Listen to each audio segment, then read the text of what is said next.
അപ്പോൾ എങ്ങനെ ഗൈസ് നമുക്ക് തുടങ്ങിയാലോ? അങ്ങനെ ഞങ്ങൾ നേരെ ലുലുന്നിറങ്ങി ബ്രോഡ്വേ വഴി നേരെ സുഭാഷ് പാർക്കിലോട്ടാണ് പോയത്. പോണ വഴി എനിക്ക് നല്ല ദാഹം തോന്നിയത് കാരണം ഞങ്ങൾ ഇതേ കാണുന്ന കരിക്കടയിൽ നിന്ന് കരിക്ക് വാങ്ങിച്ച് കുടിക്കുമായിരുന്നു.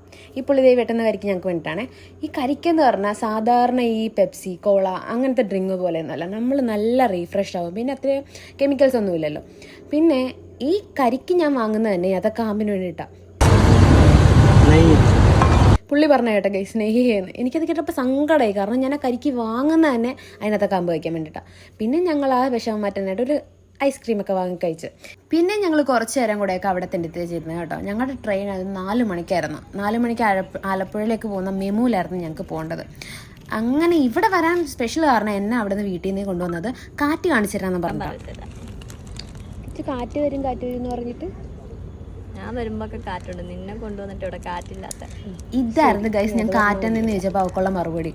വെറുതെ എന്നെ ഇവിടെ വരെ കൊണ്ടുവന്ന് ആ വെയിലൊക്കെ കൊള്ളിച്ച് എന്നാൽ ഒന്നും വാങ്ങിക്കാനും പറ്റിയില്ല. അങ്ങനെ ഞങ്ങൾ തിരിച്ച് റെയിൽവേ സ്റ്റേഷനിലൊക്കെ കയറി വീട്ടിലോട്ട് പോകാനായിട്ട് ഇറങ്ങുക. അപ്പം ഇനി അടുത്തൊരു വീഡിയോ കാണാം. ബൈ.